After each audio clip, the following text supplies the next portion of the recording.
Kualifikasi Piala Dunia 2014 Brazil menjadikan sejarah terburuk bagi timnas Indonesia.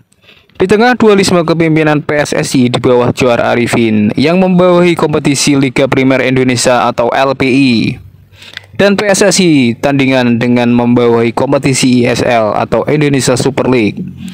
Sementara pihak FIFA mengakui LPI sebagai kompetisi resmi di Indonesia.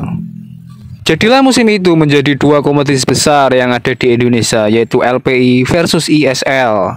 Dan hasilnya terlihat saat Indonesia menjalani kualifikasi Piala Dunia 2014 di Brazil.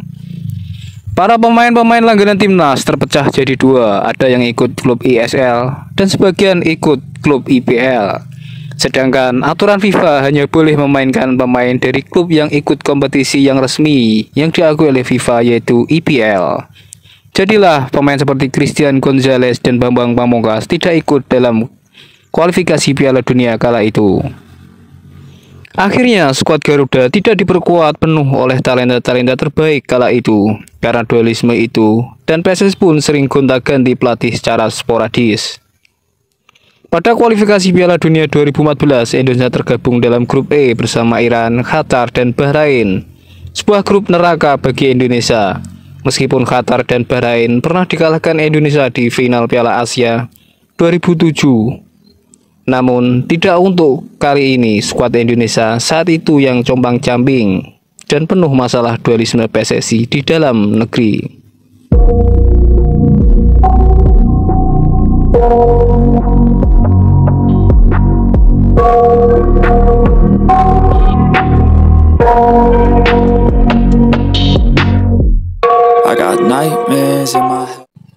Di pertandingan pertama, Indonesia bertindak sebagai tuan rumah dan tim yang harus dihadapi adalah Iran, tim langganan Piala Dunia.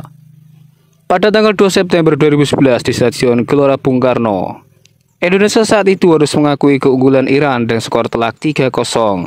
Hasil itu dirasa wajar karena Iran adalah tim kuat Asia dan langganan Piala Dunia. Dilanjutkan di matchday kedua, Indonesia lagi-lagi menjamu sebagai tuan rumah, yaitu yang dijamu adalah Bahrain, tim yang pernah dikalahkan Bambang Pamungkas dan kawan-kawan di Piala Asia 2007 di Gelora Bung Karno dengan skor 2-1. Namun hari itu berbeda, dengan skuad berbeda, Indonesia takluk 2-0 oleh Bahrain. Dilanjutkan lagi di matchday ketiga, Indonesia bertindak lagi menjadi tuan rumah, dan kali ini tim yang harus dijamu adalah Qatar, yang tim yang pernah dikalahkan Indonesia 2-1 di Piala Asia di China. Namun akhirnya lagi-lagi Indonesia harus mengakui keunggulan dari tim Qatar dengan skor 3-2 di menit akhir. Meskipun sempat bermain imbang 2-2, namun di menit akhir timnas Garuda kecolongan dan menjadi akhirnya 2-2. Di matchday keempat, Indonesia harus melawat ke Qatar, di mana para supporter Indonesia sudah pesimis dengan timnas, dan sesuai prediksi Indonesia dihajar oleh Qatar 4-0 oleh negara kecil di Timur Tengah itu. Dan akhirnya Indonesia dinyatakan gagal lolos maju ke ronde berikutnya. Di matchday kelima inilah rekor terburuk timnas Indonesia dengan skor akhir 10-0 untuk Bahrain tercipta. Dan rekor ini menjadikan kekalahan terburuk sepanjang masa bagi tim nasional Indonesia di ajang kualifikasi Piala Dunia dan di ajang manapun. Di matchday 5, Indonesia harus melawat ke markas Bahrain dengan kondisi tim yang mayoritas pemain muda, minim pengalaman, dan pelatih pengganti William Pearson yaitu Aji Santoso. Timnas Indonesia dihajar oleh Bahrain sejak menit awal pertandingan. Para supporter timnas sudah pesimis dengan skuad yang dibawa Aji Santoso yang tanpa Christian Gonzalez, Buas Solosa, dan pemain senior lainnya. Dan pertandingan pun akhirnya dimulai. Baru berjalan beberapa menit, kiper Samsidar sudah dihadiahi kartu merah plus penalti yang membuat Bahrain unggul cepat 1-0 di awal-awal pertandingan. Karena bermain dengan 10 orang, Bahrain makin habis-habisan menyerang Indonesia karena mereka butuh 9 gol untuk lolos menemani Iran.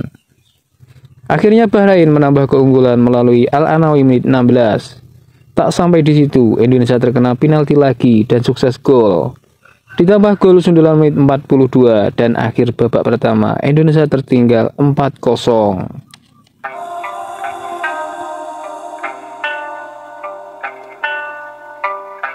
Para pengamat sepak bola masih berharap tim nasional Indonesia bisa memberikan perlawanan atau mencuri gol di babak kedua agar tidak memalukan dengan skor yang sudah tertera yaitu 4-0.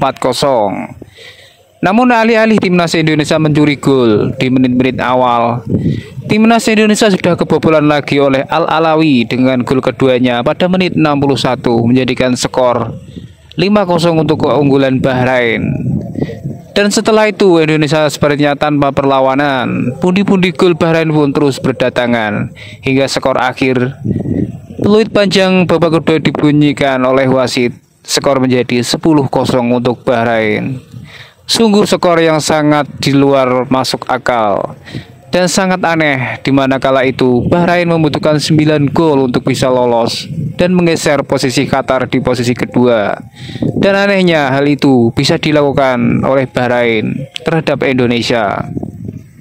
Pertandingan itu menjadikan suatu sejarah bagi Indonesia sebagai pertandingan terburuk dan kekalahan terburuk sepanjang masa PSSI di kualifikasi Piala Dunia resmi FIFA.